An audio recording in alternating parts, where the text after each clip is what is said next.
Hello and welcome to Bitcraft gameplay showcase.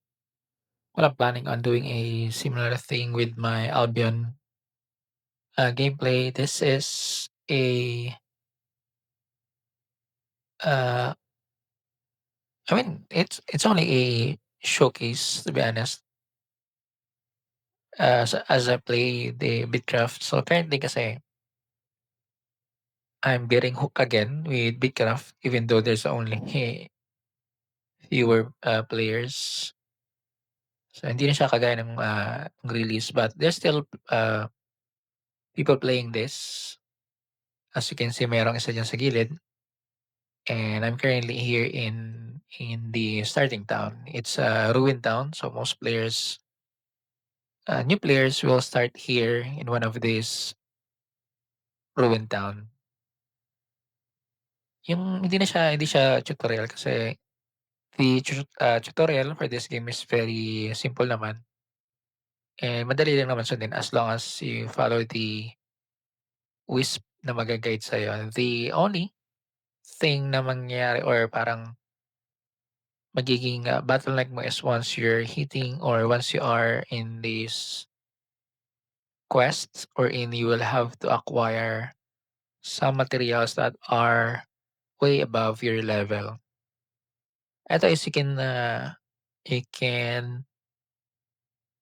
do the side quests up until the hearts wherein either you can buy the materials or you can craft them. I am not crafting them since I was aiming for something or, parang I was aiming for a profession wherein it's just that profession. Kasi dito, you can you can be you can skill, you can level up all the professions you want, or you can focus on certain aspects, especially given that you can level up said professions with just gathering lower tier. The only difference I would say is regarding the skills because you will need to do tasks dun sa mga NPCs dedicated for that specific skills. For example, this guy here, Heimlich, is focused on cooking skill. So you will need to do tasks that are similar to the current level nung skills mo. For example, I have level 45 in my cooking and I need to do tasks that are on the same level, which is level 45 is tier 4.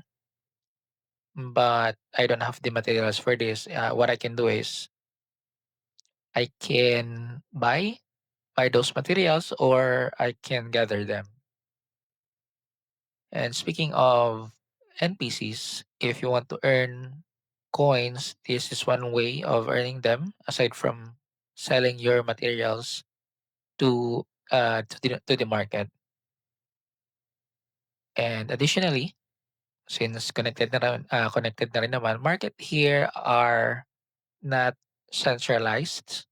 You have one UI. You have the market UI wherein you can search for anything. So kung ano yung malapit na town and ruined town, some are settlements, player-owned settlements. So from closest to the farthest, you can view them. You can view buy and sells, buy orders, sell orders, and these markets are localized. So yun ang isang good point nito kasi it's similar to Albion wherein market are not centralized. Hindi yung parang, I'll open this market here, I can access or I can sell and buy materials from different markets. But no, so this one is regionalized, hindi siya centralized. So whatever items are being sold here or being bought, or being sold, yes, being sold, it's only in this market. So again, this is the ruined town. And what I'm trying to show you here, or I will show you, is similar to what I have in my videos and the tutorials. that is regarding hunting. So I'll be focusing on hunting mostly here since it has become quite easy now compared before. Kasi talagang dati it's hard. As I've said, wala dati nung auto-follow. And if you kill for example, or if you hunt this bird, ang mangyayari nun is you have to move. Once you killed it, you have to go there and then manually pick it up. Tapos hahabulin mo or pupunta ka dun sa mount kung nasaan yung mount mo. But this time it already have an auto pickup and your mount follows you. So which is good. So what I'm doing here is I am using my tab target. So this one is quite active gameplay. So I have picked my target, I have pressed tab. That's the keybind. And for this one kasi ito yung nangyari, hindi siya nakabind yung aking one or key button na number one into my hunting bow at auto attack. So you will have to click your abilities, pick one of these abilities here, and then you can put them in the action bar. So wala siya dati, kaya nahirapan ako nung umpisa. But ngayon nakita ko na siya, so I can press one and then it will attack the mob. So you should check your keybinds. You can rebind uh, those keybinds to your preferred buttons. So for the example, action bar, actually we're gonna look for, was it quick action? This one. So target cycling. So you can press tab and it will lock in any target you want, and then you can press one to target them. Additionally, dati wala siyang tracking. You cannot track the animals, which was kind of hard for hunting profession since na meron na siya and bet ko yung hunting na yun. Ito actually yung pinaka-bet ko dati before I went farming and then foraging. So you can see here, there's the target. So I can dismount here. By the way, for my dismount, I rebind it to Q and storing my default mount into E. Mangyayari kasi nun, ang E used to be for your food. So if you want to eat food, you can press E and then eat them. However, the food lasts or some food lasts for more than an hour or more than 15 minutes. Typical food lasts only 15 minutes. So you don't really need to press often the keybind for your food, which is why I have used it to remind my storing, which is if I want to store it into my vault, I can press E or right click and then collect. But E is better for my preference, and Q is faster. So mount and dismount. That's Q. You can use any keybinds you want. So I have that saggy bird trap. I can press tab and have it targeted. Now here's the thing that kinda bugs me with the current update. So once the auto attack is on cooldown, you don't move. You only move and follow the target animal once your cooldown is up. Before, susunod yun, your avatar follows you the bird.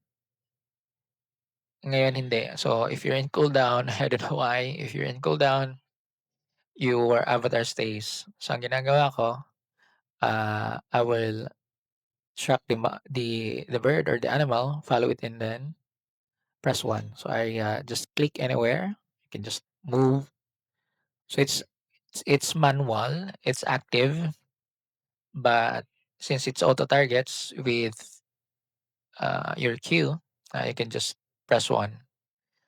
So I mean, I like it since it's not that AFK-ish gameplay. And before, hunting animal probably takes you around 5 minutes for a three-piece animal, since the the mob camp, I would just call it mob camp, has three spawns. So like sa area na 'to, merong three birds na mag-spawn, and then if you kill one, it will spawn another. But sometimes it takes about 5 minutes or more than 5 minutes. But yeah, before it will take you about 5 minutes hunting a group of birds, and before you're done, it will spawn up again. Pero ngayon mabilis na. I can probably take, I don't know, ilan ng ano ba 'to, wala pang 10 minutes, I have uh, 6 already. Tsaka malaki din yung radius nung pickup radius nung loot, which is fine. But sometimes be careful lang, kasi kapagka malayo yung mount mo, ang mangyayari is becomes a cargo na bitbit mo, which makes you slow down. And if you put it on your mount, ang mangyayari naman nun is mawawala yung sprint. So you're sprinting, like what I'm trying here. So I am sprinting and it consumes stamina, pero once you're mounted, your stamina replenishes. So okey naman yun. So yun, nasa ano na ako, mga 10, magsa-10 na. This is my 10th bird, so mabilis-bilis na rin. Since most birds are quite close to the starting town, kaya I'm using rideable goat.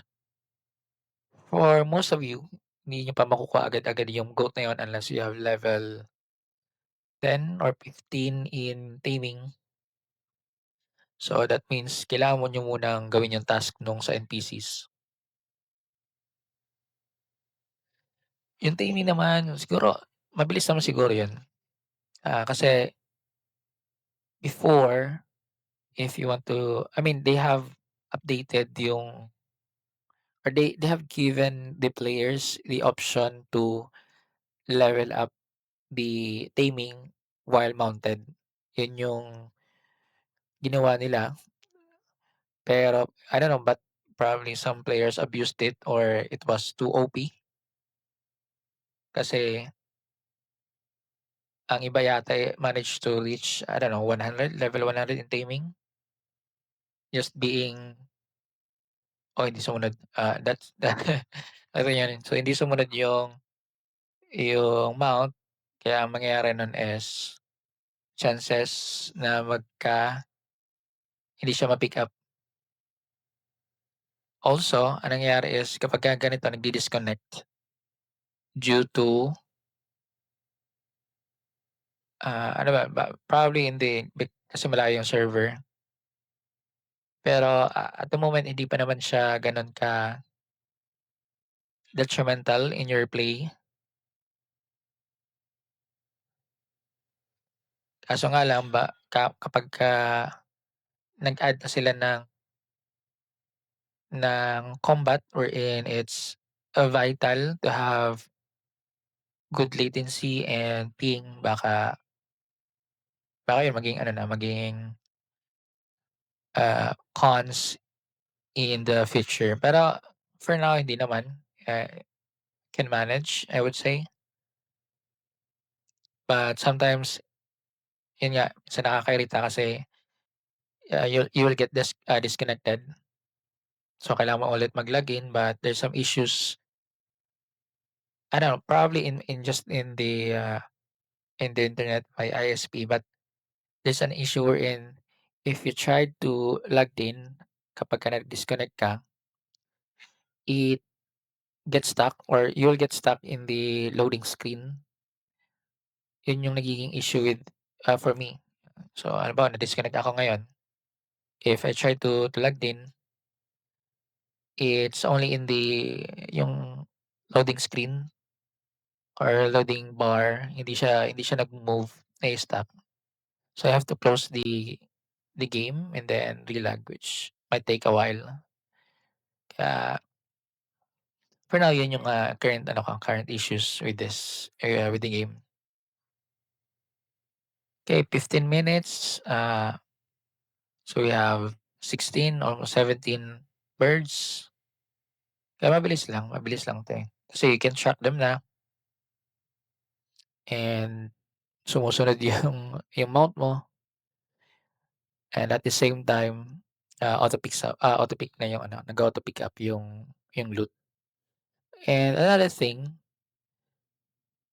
so if you're aiming to be a hunter, siguro pinaka-goal mo dun is to get this goat actually. Get a goat. Okay, may kalaban. Okay, there's a mob.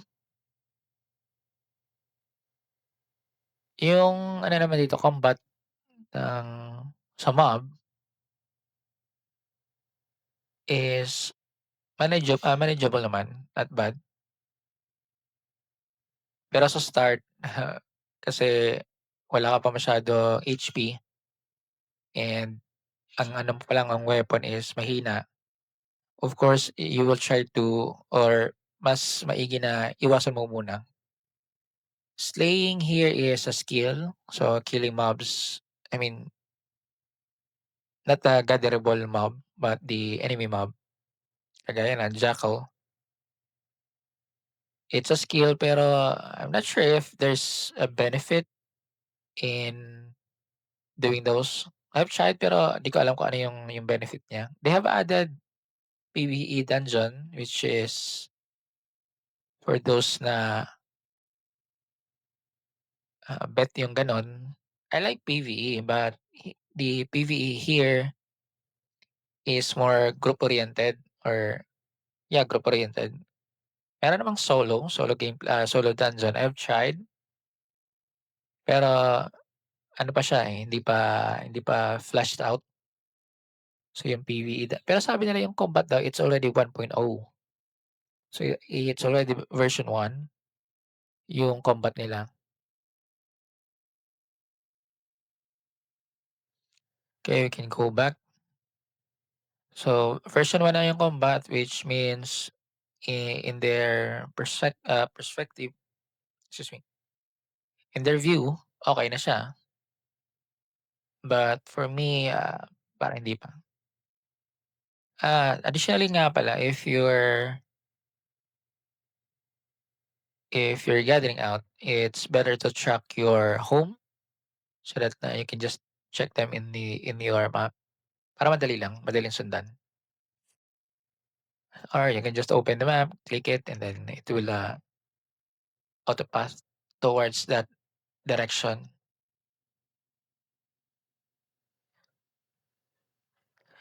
So I'll show you the crafting after this. So after hunting the animals, you can craft them into raw pelt.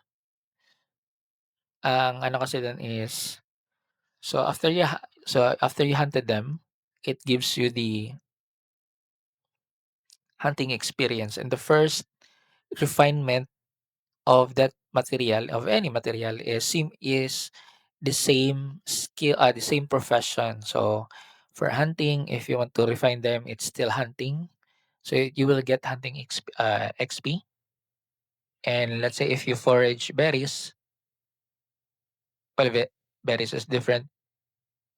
If you mine some ores and you want to refine them into something, it will be still a mining experience.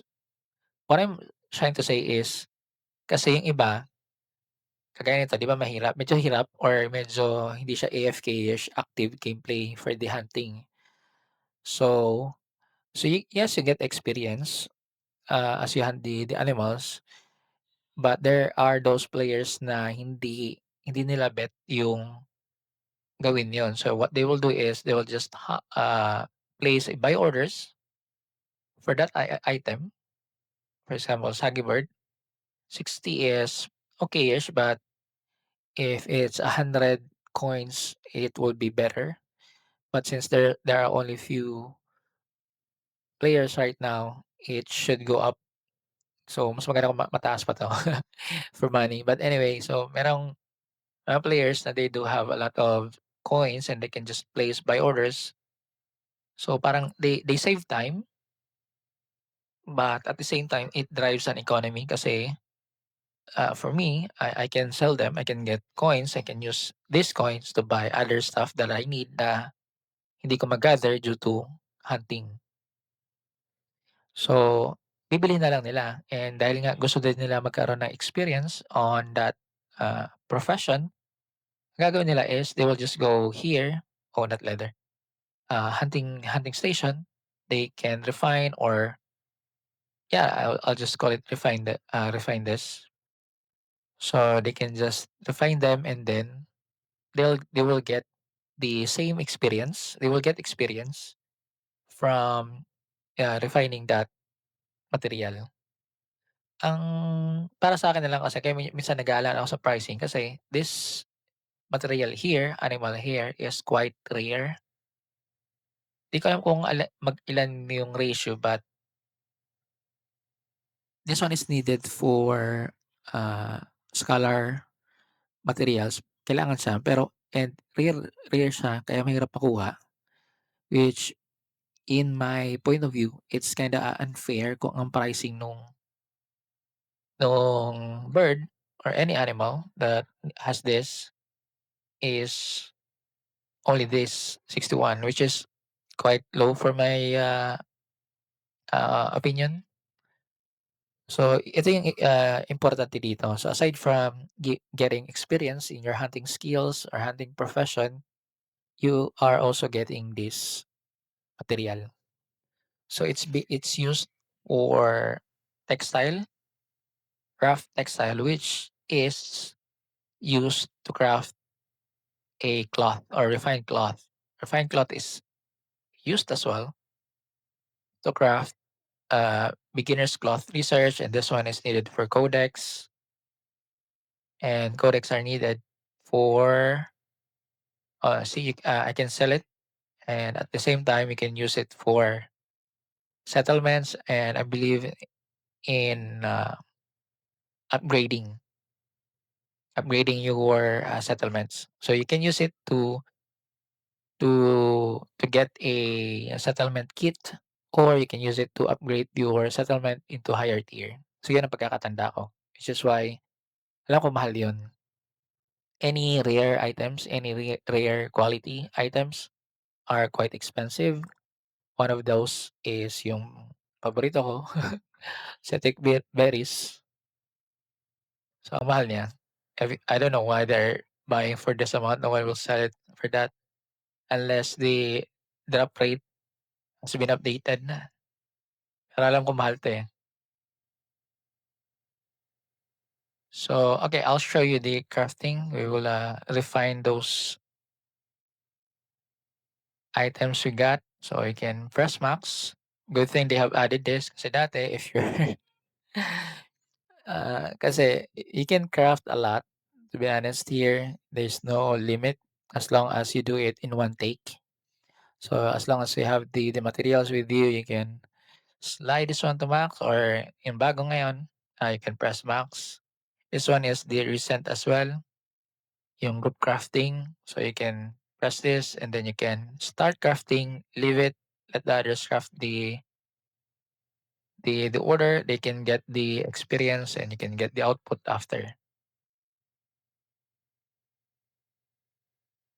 So, as you can see, minsan pagka ito, babantayan mo din your hindi naman malala yung hunger or satiety system niya, hunger system.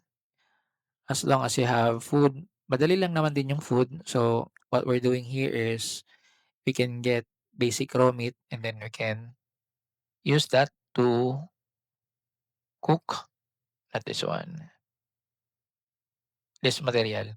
So, 1 to 1 and you can get, food regen for 15 minutes, which is good. So, hindi mo nga kailangan bantayan. And then, by the way, what I'm using here is alt click. It auto search for that items in the compendium. So this one can be used as a fertilizer. Kaya okay din. So if you're oh, it's not here. Oh, no, no, here. So you can convert it into food waste. Then you need two food wastes to output one fertilizer. So two, it's like two meats, dalawang karne, and then you can get a fertilizer.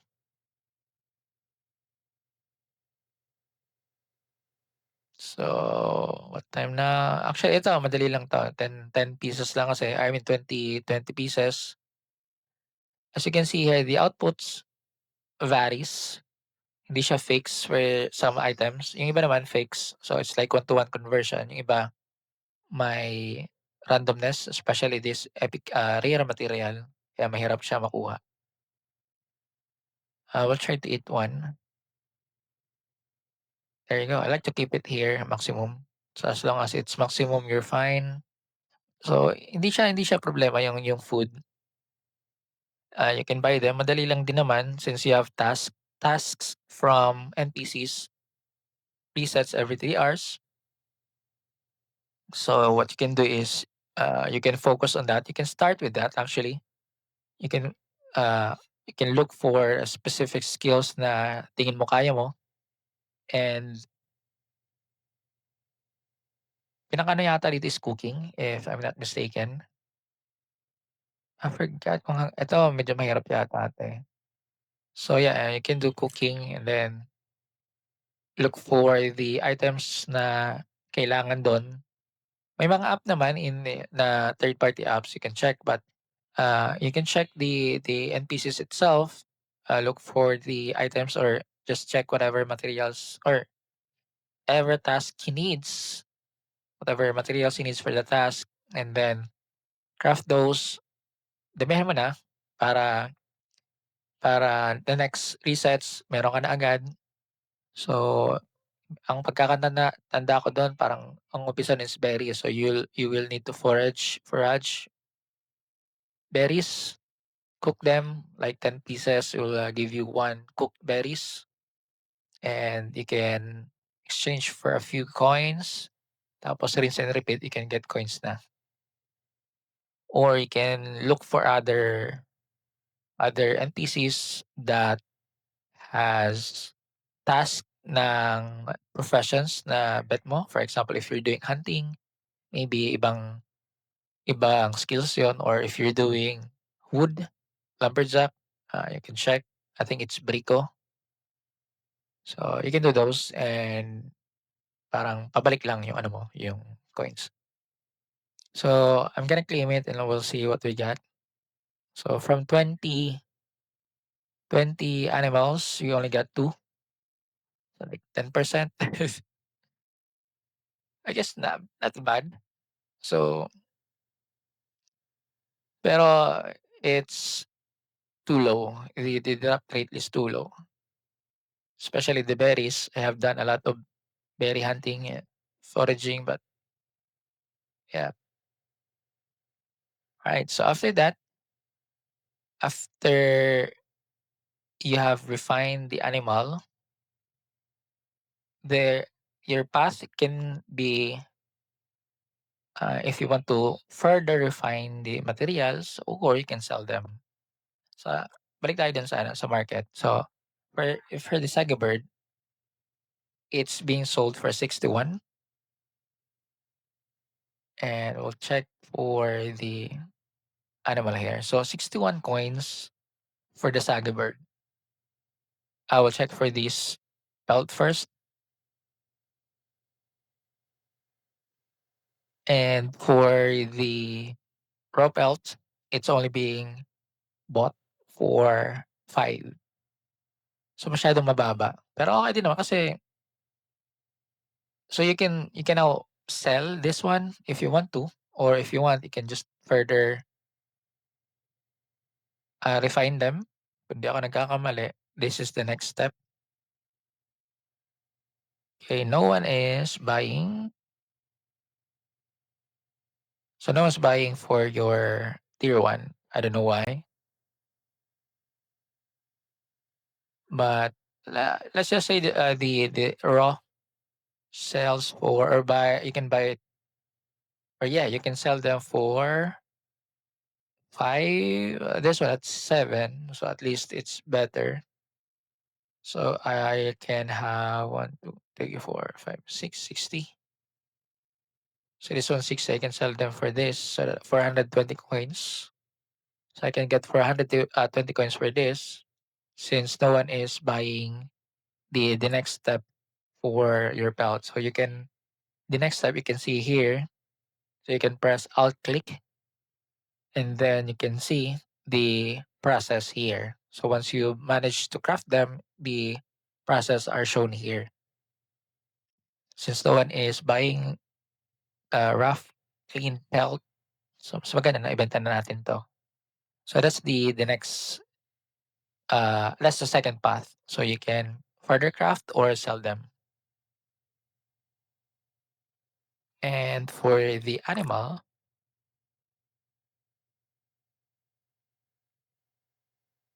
so someone's buying for 30, 35. So the closest one is 35, 30, this one here in the area. Yeah, I can sell it for 30. So you just need to weigh in, do you need it? You're gonna use it? Or if not, you can just sell them and do other stuff. So pinakita ko lang yung process, but I'm planning on just hunting saggy birds and then sell them instead of refining them to get the experience. Okay, I'll show you before we go. So we're gonna show you one of the tasks.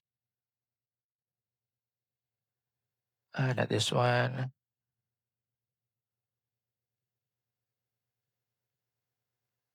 I think it's Brico. This is Rumbard.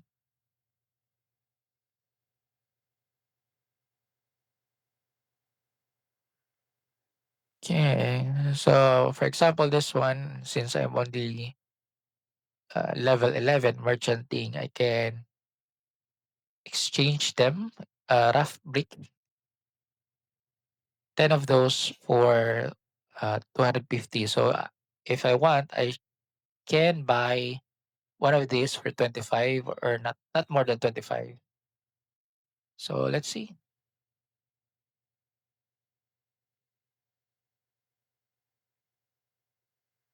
A rough brick. No one is selling.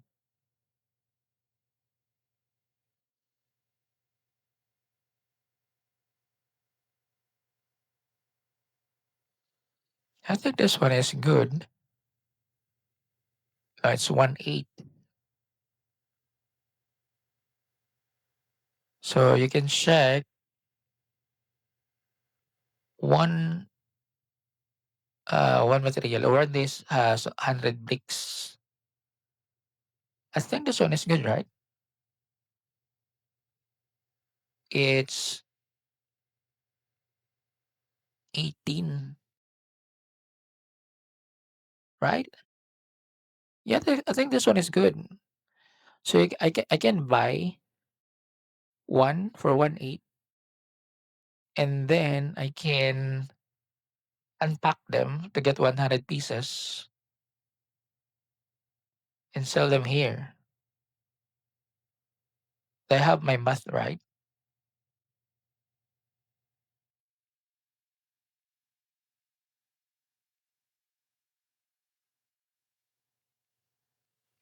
Yeah, it's 18.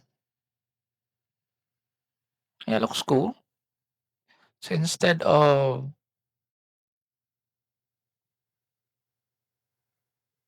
this one is 22.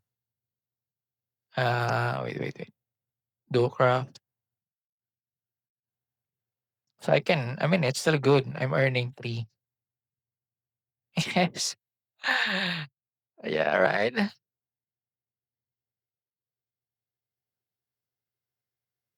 This one sells for 10, which is fine. Yeah, I can buy it. Anyway, wait. We're gonna look. We're gonna look for Rico before we go. Forget where he is. That's the twin. Oh, there you go. That's Rico. Not sure if he's the guy that sells or that buys. No, not that guy. I don't know who buys the belt, but anyway, those are the NPCs, and this is the gameplay. So let's just call it the first episode. So we'll do more probably. We'll do hunting. I guess dito na tayo eh. So we'll do hunting episode, hunting challenge. So thanks for watching. See you next time around. This is Little Me. Ciao.